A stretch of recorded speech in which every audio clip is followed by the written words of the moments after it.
Thanks for watching. Don't forget to like, comment, share and subscribe to Mufti Tariq Masood, famous scholar. تو جتنے جانور ہیں دن رات کی ٹینشن کے بعد آتے کہاں ہیں؟ ٹھکانے میں، آشیانے میں. انسان کے لیے بھی اللہ نے گھر بنائے ہیں. قرآن کے الفاظ ہیں جعل لکم من بیوتکم سکنا، کہ اللہ نے تمہارے لیے گھروں کو رہائش کی جگہ بنایا.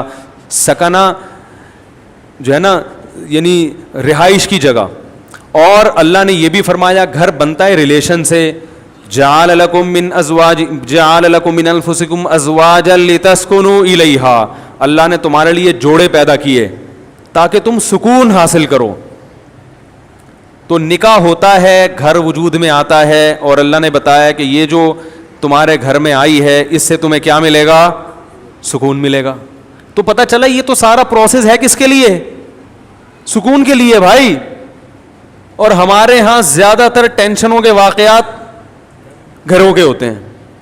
جن کے گھر نہیں ہیں وہ سکون سے ہیں، اور جن کے گھر ہیں وہ ڈپریشن کی گولیاں کھا رہے ہیں. تو اس کا مطلب معاشرے میں کوئی بہت ہی الٹا کام ہو رہا ہے جو بالکل فطرت سے ہٹ کر ہے. کیا ایسے یار کیوں سمجھ میں کیوں نہیں آ رہا؟ دیکھو روٹی پیٹ بھرنے کے لیے ہے نا، روٹی سے پیٹ نہیں بھر رہا، مطلب وہ بہت ہی کچھ ایسا چیز آپ نے کھائی بھی ہے، یہ کچھ ایسا لائف اسٹائل ہے کہ آپ کا تو میدا ہی الٹا کام کر رہا ہے. ارے کسی کمبخت کی پانی سے پیاس نہ بجھے، چلو کولڈ ڈرنک سے نہیں بجھ رہی پیاس، سمجھ میں آتا ہے یار کولڈ ڈرنک نہیں بجھ رہی، تو کولڈ ڈرنک تو اللہ نے پیدا تھوڑی کی ہے پیاس بجھانے کے لیے. کسی کی بجھتی ہے کسی کی نہیں. بعض لوگ کولڈ ڈرنک پیتے ہیں نہیں بجھتی. چائے سے نہیں بجھ رہی سمجھ میں آتا ہے، دودھ سے نہیں بجھ رہی، پانی سے تو بجھنی چاہیے نا. کمبخت کی پانی سے پیاس نہیں بجھ رہی، اس کا مطلب باڈی میں تھوڑا بہت فالٹ نہیں ہے. میرے یہ سمجھانے سے بھی اگر سمجھ میں نہیں آ رہا تو تھوڑا بہت فالٹ نہیں ہے. اتنی اچھی مثال دے کے بھی اگر سمجھ میں نہیں آ رہا تو میرے بھائی جن کی نہیں آ رہا، یہاں تھوڑا سا فالٹ بہت بڑا فالٹ ہے، بہت بڑا فالٹ ہے. میں نے وہ بیان ریکارڈ کروایا تھا نا کہ عورتیں بچے پیدا کرنے سے صحت اچھی ہوتی ہے، خراب نہیں ہوتی. وہ پورا میں نے پورے ڈاکٹروں کی رپورٹیں بھی پیش کر دی جو نوبل پرائز ڈاکٹر ہیں یو کے کہ عورت کا حمل روکنے سے بیڑا غرق ہوتا ہے، موٹاپا آتا ہے. اس میں بھی میں نے یہی دلیل دی کہ جو چیز نیچر ہے وہ صحت کے لیے اچھی ہوتی ہے، خراب تھوڑی ہوتی ہے. وہ میں نے کل اپنا کلپ دیکھا، اس کے نیچے جو لوگوں نے الٹی سیدھی باتیں کی ہیں. ارے تم دلائل کو نہ سمجھنا چاہتے ہو نہ ماننا چاہتے ہو، تم انگریز کے پٹھو ہو، کمبختوں، تم دم ہلاتے رہو ساری زندگی. تمہارے اندر، آپ کو نہیں کہہ رہا جو اس نے کمنٹس کیے تو اس کو کہہ رہا ہوں، تمہارے اندر سوچنے سمجھنے کی صلاحیتیں ختم. تمہیں جو لائن پہ لگا دیا نا 2 بچے تو بس تم اسی پہ لگے رہو، برباد کر دو اپنی بیویوں کی صحت بھی، اپنی صحت بھی، اور اپنا خاندان بھی تباہ کر دو. بچے تو ہوتے ہی 2 کے بعد ہیں، گھر تو بنتا ہی 2 کے بعد تو بچوں کی شروع ہوتے ہیں کہ جن کا ایک گیدرنگ ہوتی ہے، آپس میں کھیلتے ہیں. تو ایک لائن پہ لگا دیا، بس اسی پہ سب چلتے چلے جا رہے ہیں. تو گھر کس کے لیے بنایا اللہ نے؟ سکون کے لیے. ایک گھر میں سکون نہ ہو تو چلو بات سمجھ میں آتی ہے کہ بھائی کبھی کبھار ہزاروں میں کوئی ایک بیمار بھی پیدا ہو جاتا ہے نا. ہر گھر میں لڑائیاں، ہر گھر میں بے سکونی، لاکھوں میں ایک آدھ گھر ہوگا جس میں سکون ہوگا. بھائی کم بہت بھائی سے بات نہیں کر رہا، بہن بہن سے بات نہیں کر رہی، جٹھانیاں، نندوئی، ساسیں، وہ تو ایک مستقل ٹاپک ہے. باپ اور اولاد میں نہیں بن رہی، ماں بیٹی میں نہیں بن رہی، میاں بیوی میں نہیں بن رہی. تو اس کا مطلب ہے کہ معاشرے میں کوئی چھوٹا موٹا فالٹ نہیں ہے بھائی. یہ تو جانور پھر ہم سے اچھے ہیں. کیا خیال ہے بھائی جان؟ ہم سے اچھے جو پھر کبوتر نکلا، چڑے نکلے ہیں بھائی. ہمیں آفس میں سکون مل رہا ہے، گھر میں نہیں مل رہا. یہ تو بہت بڑا فالٹ آ رہا ہے معاشرے میں، اور یہ ان میں تو بہت ہی زیادہ ہے جن کی ہم تقلید کرتے ہیں. تبھی وہ تو کرتے ہی نہیں نا، 40 سال تک گھر بناتے ہی نہیں ہے کہ سکون سے زندگی گزرنے دو، 40 سال کے بعد دیکھیں گے. ان کو پتا ہے کہ اگر پہلے سے کر لیا تو عذاب میں آ جائیں گے. تو اس کا مطلب اس معاشرے میں ہم سے بھی زیادہ ٹیکنیکل فالٹ ہے، کوئی بہت بڑا فالٹ ہے. تو وہ فالٹ کیا ہے؟ کیا خیال ہے؟ سمجھنا چاہتے ہیں؟ بہت بڑا فالٹ ہے. اور ماہر نفسیات اکثر اس فالٹ کو ہائی لائٹ نہیں کرتے کیونکہ وہ خود اس فالٹ میں مبتلا ہوتے ہیں.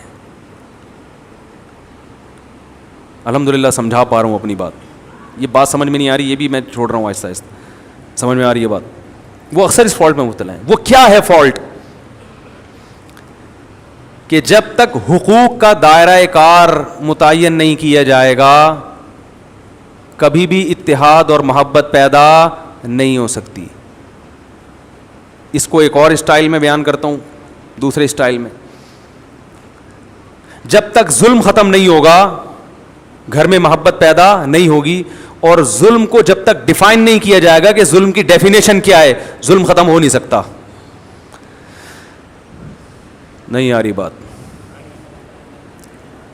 جو مذہب کو فالو نہیں کرتے, خدا کی قسم لا الہ الا اللہ, قیامت تک الٹے لٹک کے پی ایچ ڈی کر لیں نفسیات میں, وہ ظلم کی ڈیفینیشن بیان کر ہی نہیں سکتے کہ ظلم کہتے کسے ہیں. کیونکہ ظلم کہتے ہیں کسی کا حق ادا نہ کرنا. جب آپ کو پتہ ہی نہیں ہوگا اس کا حق ہے کیا, تو ادا نہ کرنا اور کرنا کیا کیا کیا ڈیفینیشن ہوگی, پتہ کیسے چلے گا کہ حق کی ادائیگی کیا ہے اور عدم ادائیگی کیا ہے؟ کیونکہ حق کی ادائیگی کس کا کس پر کتنا حق ہے, کیا حق ہے, وہ نہیں ادا کرے گا تو لڑائیاں ہوں گی نا. میں سمجھ رہا ہوں کہ اس کا مجھ پر حق ہے, وہ سمجھ رہا ہے کہ ہے ہی نہیں, تو کیسے معاملہ چلے گا؟ یہ فیصلہ کون کرے گا کہ یہ مطالبہ درست ہے یا غلط ہے؟ یا تو یہ اسلام بتائے گا. اسلام اگر نہیں بتاتا تو پھر پوری کائنات بیٹھ کے یہ ڈیفائن ہی نہیں کر سکتی کہ کس کے کس پر کیا حقوق ہے, اس میں اختلاف پیدا ہوگا. بعض دفعہ کلچر بتاتا ہے کہ کس کا کس پر کیا حق ہے, وہ کلچر غلط بتا رہا ہوتا ہے, ساری دنیا کہہ رہی ہے کلچر غلط ہے. دیکھو کلچر تو یہ کہتا ہے عورت کو چاہیے کہ جہیز لے کر آئے. کیا خیال ہے, کہتا ہے کہ نہیں کہتا؟ لیکن ساری دنیا کہتی ہے یہ کلچر غلط کہہ رہا ہے. انڈیا میں جہیز نہ لانے پر جلا دیا گیا بہوؤں کو, ایسے واقعات ہوئے, اس لیے کہ وہ کہہ رہے ہیں ظلم کیا, ہمارے جہیز کیوں نہیں لے کر آئی. ملکی قوانین بعض دفعہ بتاتے ہیں تو ملکی قوانین عاجز ہیں یہ بتانے سے کہ کس کا کیا حق ہے. آپ پوچھ لو جو لا ہے نا, اس آپ بولو بھائی یہ نہیں چاہیے, یہ نہیں چلے گا گھر میں. اختلاف اور لڑائی کو ختم کرنے کے لیے سب سے پہلا اصول یہ ہے کہ آپ کو یہ پتا ہونا چاہیے, باپ کو یہ پتا ہونا چاہیے کہ بیٹے کے اوپر میرے کتنے حقوق ہیں. میں اس حد تک بیٹے کو اپنا پابند بنا سکتا ہوں, اس سے آگے مجھے اللہ نے حق نہیں دیا, اس سے آگے یہ خدا نے میرے بھی اختیارات سلب کر لیے ہیں. شوہر کو پتا ہونا چاہیے بیوی کو میں اس حد تک اپنا پابند بنا سکتا ہوں, اس سے آگے کام میں اس سے بولو بھائی نہیں لے سکتا, یہ میرا رائٹ ہی نہیں ہے. عورت کو پتا ہونا چاہیے اس حد تک شوہر سے مطالبات منوا سکتی ہوں, اس سے آگے اللہ نے باؤنڈری کھینچی ہوئی ہے, مجھے آگے جانے کی اجازت نہیں ہے. ساس کو پتا ہونا چاہیے اس حد تک بہو میری خدمت کرنا اخلاقی ذمہ داری ہے. وہ بھی یہ پتا ہونا اخلاقی ہے یا قانونی, یہ بھی پتا ہونا چاہیے. کچھ چیزیں اخلاقی ہوتی ہیں, قانونی نہیں ہوتی. اخلاق کا دائرہ کار اخلاق کی حد تک ہی ہوتا ہے. ارے پڑوسیوں کو پوچھنا اخلاقی ذمہ داری ہے نا, آپ نہیں پوچھ رہے تو کیا وہ کیس کر سکتا ہے آپ کے خلاف؟ بھائی حدیث میں آتا ہے کہ وہ شخص مومن نہیں ہے جو خود پیٹ بھر کے کھائے پڑوسی بھوکا سوئے. لیکن آپ پیٹ بھر کے کھا رہے ہو, پڑوسی بھوکا سو رہا ہے, گناہ ملے گا قیامت میں. لیکن اس بیس پہ پڑوسی آپ کے خلاف کیس نہیں کر سکتا, لڑ نہیں سکتا آپ سے. وہ حدیث میں تو آتا ہے تو پیٹ بھر کے کھا رہا ہے اور جو ہے نا میں بھوکا ہوں, اب گریبان پکڑ لیا, تو یہاں ظالم کون ہوگا؟ وہ پڑوسی ہوگا. بھائی اخلاقی ذمہ داری ہے کہ آپ پیٹ بھر کے کھا رہے ہو, لیکن آپ کی ہے, اس کی نہیں ہے, وہ نہیں مطالبہ کر سکتا. کچھ چیزیں اخلاقی ہیں, لیکن ہمارے ہاں کس کا کیا حق ہے یہ یونیورسٹیوں میں نہیں پڑھایا جاتا. ماہر نفسیات کو پتہ ہی نہیں ہوتا کہ حق کیا ہے, تو بیچارہ گائیڈ کیسے کرے گا؟ ہائے ہائے کیسے سمجھائیں. ماہر نفسیات بیچاروں کو پڑھا ہی نہیں, وہ تو اسلام پڑھیں گے تو پتہ چلے گا نا. انہوں نے تو گورے کو پڑھا ہے, گورے کو خود نہیں پتا, وہ اپنے گھروں میں سکون پیدا کر لیا. یہ نفسیات پڑھ کر آ رہے ہیں جرمنی کی یونیورسٹیوں میں, اور وہاں سے سیکھ رہے ہیں کہ گھروں میں جوڑ کیسے پیدا ہو. جنہوں نے ان کو پڑھایا اس پروفیسر سے پوچھو کہ تمہارے گھر میں جوڑ ہے, وہ کہے گا میرا تو گھر ہی نہیں ہے, اور اس لیے نہیں ہے مجھے پتا تھا گھر ہوگا تو پھٹے ہوں گے. تو ہم نے کہا ابھی 55 سال میں کریں گے شادی, وہ تمہیں بتائے گا گھروں میں جوڑ کیسے پیدا ہو. یار کیا تو رینجرز کا کیس ہے بھائی, خطرناک کیس بنانے والا ہوں آپ کے خلاف. سارے مسائل یہاں سے کھڑے ہو رہے ہیں, گھروں میں جھگڑے, لڑائی, دفتروں میں. بھائی آپ کو پتہ ہی نہیں ہے کہ میں کہاں تک جا سکتا ہوں. دیکھو فوج میں پھڈے کم ہوتے ہیں, پولیس میں بھی, تھانے میں پھڈے کم ہوتے ہیں. وجہ اس کی یہ ہے کہ ایک رنگ روٹ کو پتا ہے کہ آفیسر کی بات میں نے ماننی ہے, کن باتوں کو ماننا ہے اور کون سی بات ایسی ہے جو میرے اوپر لازم نہیں ہے. اگر کوئی آفیسر میرے سے گھر سے پوچھا لگوانا شروع کر دے تو یہ میرے اوپر, اور آفیسر کو پتا ہے کہ میں نے یہ شروع کر دیا تو میرے خلاف کیس بھی ہو سکتا ہے. تو پھڈوں کا ریشو فوج میں, پولیس میں سب سے کم ہے, کیونکہ قانون ہے, ان کو لکھا ہوا ہے کہ یہ ذمہ داری ہے. دفتروں میں بھی پھڈے اکثر کم ہوتے ہیں, کیونکہ باس کو پتا ہے کہ یہ امپلائی میرا کتنا تابع ہے, اس کو تنخواہ اس چیز ریٹرن میں لکھا ہوا ہوتا ہے کہ بھائی تجھے اس چیز کی تنخواہ مل رہی ہے, تو نے اتنے بجے آنا ہے, یہ کام کر کے دینا ہے, کرے گا تو میری بلا سے, تو شکل کا اچھا ہے برا ہے بھائی, تجھے ملیریا ہے, تجھے ٹی بی ہے, تجھے کیا ہے, تو نے پولیو کی ویکسینیشن کروائی ہوئی ہے کہ نہیں کروائی ہوئی, مجھے میری ہیڈ ایک نہیں ہے. یہی ہوتا ہے نا بھائی, یہ کام ہے, یہ کر کے دو گے تو تنخواہ ملے گی, نہیں تو پتلی گلی سے نکلو. اس لیے وہاں بھی پھڈوں کا ریشو کیا ہے, وہاں پھڈے ہوتے ہیں غیبتوں کی وجہ سے. وہ باس, وہ دیکھو وہ چمچا بنا ہوا ہے, اس کو تنخواہ بڑھا دی ہم کیونکہ ایمانداری سے کام کر رہے ہیں, ہماری تو تنخواہ نہیں بڑھ رہی. یہ اتنے اور بھی باتوں کی حد تک ہوتا ہے. ایسا نہیں ہوتا کہ کمپنی بند ہو جائے پھڈوں کی وجہ سے, صرف باتیں کریں گے. وہ تو شوق ہے مسلمانوں کو باتیں کرنے کا, کیونکہ کام وام تو ہوتا ہے گورنمنٹ کے اداروں میں ہی زیادہ ہوتا ہے نا, کیونکہ وہاں تو کام ہی نہیں ہوتا, تو باتیں کر کے ٹائم پاس کرنا ہوتا ہے. لیکن گھروں کے جو پھڈے ہوتے ہیں وہ خطرناک, چاقو نکل آتے ہیں, چھریاں نکل آتی ہیں, 2 سال تک بھائی سے بات ہی نہیں کر رہا, طلاقیں ہو جاتی ہیں, بچے رول جاتے ہیں, ڈپریشن میں چلے جاتے ہیں. ہم نے نہیں دیکھا کوئی باس کی وجہ سے ڈپریشن میں گیا ہو. ایسے میاں بہت دیکھے ہیں جو بیوی کی وجہ سے, عورتیں شوہر کی وجہ سے, بہویں ساس کی وجہ سے, ساس اپنی ساس کی وجہ سے. آپ کہنے والے تھے ساس بہو کی وجہ سے, اب تک ایسی رپورٹ آئی نہیں ہے, وہ چھوڑیں بھی زیادہ. تو خود سمجھدار ہیں آپ لوگ.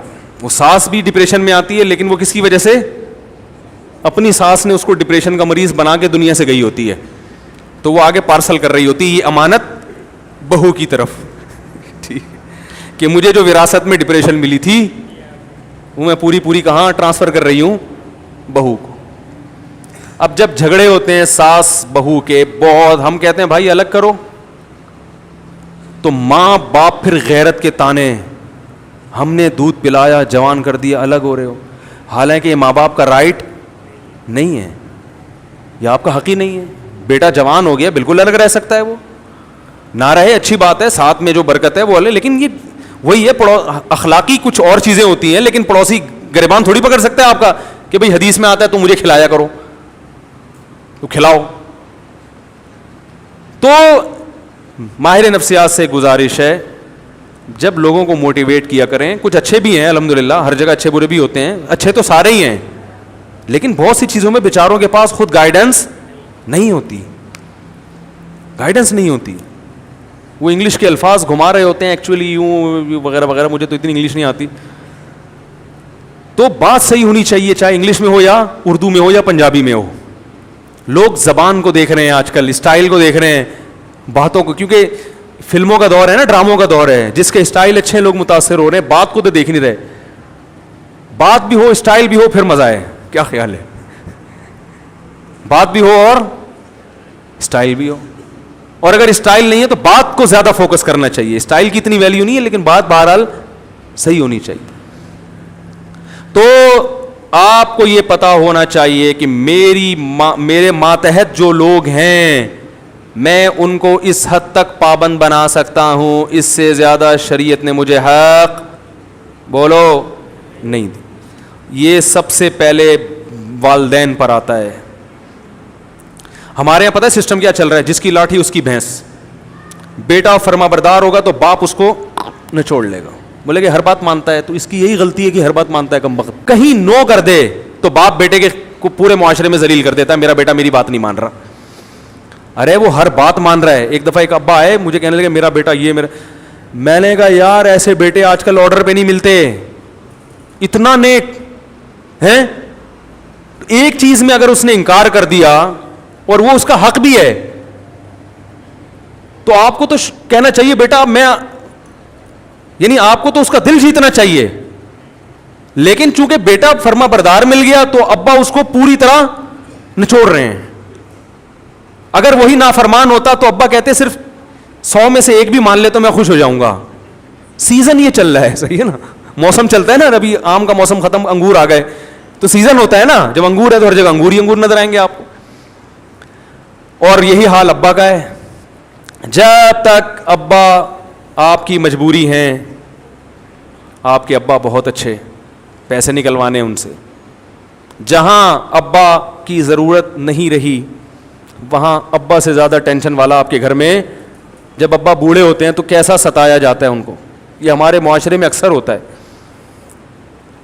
بوڑھا ہونے کی دیر ہوتی ہے بیچارے کی, وہ کھانستا ہوا بھی برا لگ رہا ہوتا ہے, ہر چیز میں وہ کیا لگ رہا ہوتا ہے, برا. یہ جائے گا کب؟ اور باقی حقوق کو اسی پر قیاس کر لیں.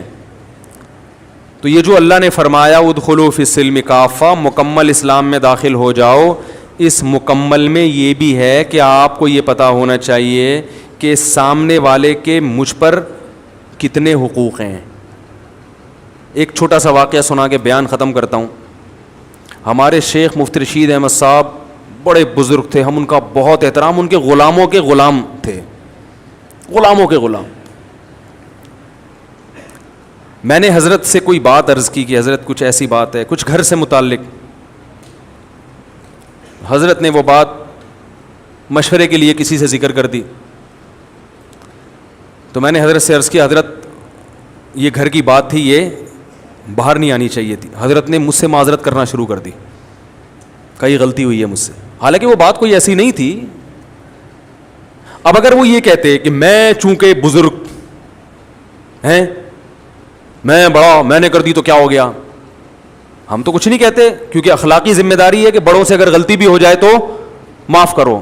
یہی ہے نا اخلاق تو اخلاقی طور پہ تو شریعت ہم اسی کا پابند کرتی ہے.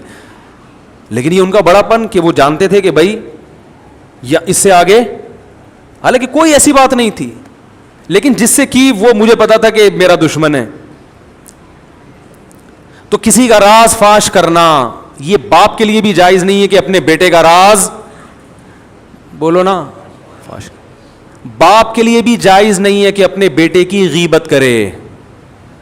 ماں کے لیے جائز نہیں ہے کہ اپنی بیٹی کی غیبت کرے. ہاں بیٹا ظلم کر رہا ہو باپ کے اوپر, واقعی واضح ظلم ہو, پھر اپنا غم ہلکا کرنے کے لیے اپنے کسی بہت ہی کلوز آدمی کو وہ اپنا غم بتا سکتا ہے, یا کسی سے مشورہ لینا ہو کہ بھائی بیٹے میں یہ جرم ہے, تو مشورے کے طور پر کسی ایسے آدمی سے جس کے بارے میں یقین ہو کہ یہ راز فاش نہیں کرے گا. آج دیکھا ہے باپ اپنے بیٹے کی برائیوں کو لوگوں کے سامنے بیان کر رہے ہیں, یہ غیبت ہے بھائی. یہ تو کسی غیر مسلم کی غیبت جائز نہیں ہے, تو بیٹے کی کیسے جائز ہو گئی؟ بہت مشکل ہے. بیٹے کی غیبت بھی جائز نہیں ہے, ماں کے لیے بیٹی کی غیبت بھی جائز, اور بیٹے کے لیے باپ کی تو اور زیادہ گناہ ہے. لیکن یہ گھروں میں ہو رہا ہے. جب بیٹا سنے گا کہ میرا ابا فلاں فلاں کو پکڑ کے میرے بارے میں برائیاں کر رہا ہے, تو اس کا مطلب پھر گھر میں سکون, بولتے کیوں نہیں ہو سکتا, پھر نہیں ہوگا. اس کے دل میں ایک نفرت کے جذبات پیدا ہوں گے. ہم تو یہی کہیں گے بھائی باپ ہے صبر کرو, لیکن بہرحال نفرتیں پیدا ہوں گی اور لڑائیاں ہوں گی. پھر جب باپ کو سمجھایا جائے اور وہ تکبر میں آئے کہ نہیں میں نے کر دی تو کیا ہے, اس کا مطلب فالٹ کہاں ہے؟ آپ میں ہے. سمجھ رہے ہیں ٹیکنیکل فالٹ کس میں ہے؟ اس لیے اسکرو پانے لے کے بیٹھا کریں, جہاں کہیں فالٹ نظر آ رہا ہے اس کو فوراً ٹائٹ کروا لیں. اور یہ علماء سے ٹائٹ ہوتے ہیں, فوراً پوچھیں حضرت اس میں بتائیں غلطی پر کون ہے. تو یہ بڑا لمبا موضوع ہے کہ کس کے کس پر کیا حق ہیں, وہ بیان ہوتے رہنے چاہیے تاکہ ہمیں پتہ چلے کہ ہمیں یہ تو ہر آدمی اس چکر میں کہ فلاں کے مجھ پر فلاں پر میرے کیا حقوق ہیں, اس میں تو پتہ ہے سب, ہر آدمی اس کو نچوڑنے میں لگا رہتا ہے. لیکن میری باؤنڈری کہاں تک ہے؟ ماں باپ کہتے ہیں, مجھ سے اکثر فون آتے ہیں کہ والدین کے حقوق پر پلیز بیان کریں, آپ والدین کے حقوق پر بیان کریں. اور اتفاق سے میں کر دیتا ہوں اولاد کے حقوق پر. بعض دفعہ ایسا بھی ہوتا ہے, وہ کہتے ہیں یہ کیا بات ہوئی, میں کہتا ہوں بھائی اس پر بھی کریں گے لیکن ساتھ ساتھ اس پہ بھی تو ہونا چاہیے نا, اس پہ بھی تو ہونا چاہیے, دونوں چیزیں ضروری ہیں. تو تو اللہ تعالیٰ سے دعا ہے کہ اللہ ہمیں مکمل اسلام میں داخل ہونے کی توفیق عطا فرمائے. علماء نے لکھا ہے کہ استاذ مدارس میں نا شاگرد استاذوں کا بہت احترام کرتے ہیں, لیکن استاذ کے لیے کسی شاگرد کو فاسق و فاجر کہنا جائز نہیں ہے. سمجھ رہے ہیں؟ فاسق و فاجر کہنا جائز, زانی کہنا جائز نہیں ہے کہ یہ الزام ہے. تو اللہ نے ایک باؤنڈری رکھی ہوئی ہے, اس سے آگے آپ کو نکلنے کی اجازت نہیں ہے. کمیٹی ہے مسجد میں تو امام کو کمیٹی سے آگے نکلنے کی اجازت, بولو نا بھائی, نہیں ہے. وہ کمیٹی کا پابند ہے. بعض جگہوں پر ایسے ہوتا ہے امام کمیٹی کو لفٹ ہی نہیں کرا رہا ہوتا, کہتا ہے میں چونکہ امام ہوں, میں چونکہ, وہ چندے کے حساب دینے کے لیے تیار نہیں ہے کمیٹی کو. بھائی جب آپ کسی کمیٹی کے تابع ہیں تو جتنا چندہ آ رہا ہے آپ کے باپ کو بھی حساب دینا پڑے گا. بعض ائمہ, سب نہیں, اکثر تو الحمدللہ صحیح ہوتے ہیں, لیکن بعض جگہوں مسجد پہ کیس آتے ہیں امام حساب نہیں دے رہے, کہہ رہے کون مجھ سے کون ہوتا ہے حساب لینے والا, میں تو مفتی ہوں, میں تو بزرگ ہوں, میں تو فلانا ہوں, میں کیا کرپٹ ہوں. بھائی آپ چور ہوں, کرپٹ ہوں, آپ نیک ہوں. جب مسجد کا ایک رسید ہے, کوئی چندے کا سسٹم ہے, تو آپ کو اخپل طریقے سے چندہ کرنے کی اجازت, بولو بھائی, نہیں. اخپل لفظ یاد رکھ لیں, بہت سارے کام اخپل طریقے سے کرنے کی وجہ سے غلط ہو رہے ہیں. وہ مجھ سے اب لوگ آ کے پوچھتے ہیں حضرت اخپل کا مطلب کیا ہے. پرسوں ایک صاحب اخپل کا مطلب پوچھنے کے لیے آیا تھا, تو وہ پابند ہے. اسی طرح کمیٹی پابند ہے کہ وہ امام کا احترام کرے, اس کے ساتھ ایسے پیش نہ جیسے ملازمی, ہوئے ادھر ہوئے ٹائم دیکھ رہا ہے کیا ہو رہا ہے, تمہیں بولا تھا 40 پہ نماز 45 پہ کھڑی کر رہے ہو تم, ہیں تمیز سے, ٹھیک ہے نا, ریکویسٹ کے ساتھ. تو مسجدوں میں بھی لڑائیاں, گھروں میں بھی, اللہ تعالیٰ ہماری حفاظت فرمائے اور ہمیں یہ جاننے کی توفیق عطا فرمائے کہ ہمارا کس پر کتنا حق ہے. Thanks for watching. Don't forget to like, comment, share and subscribe to Mufti Tariq Masood, famous scholar.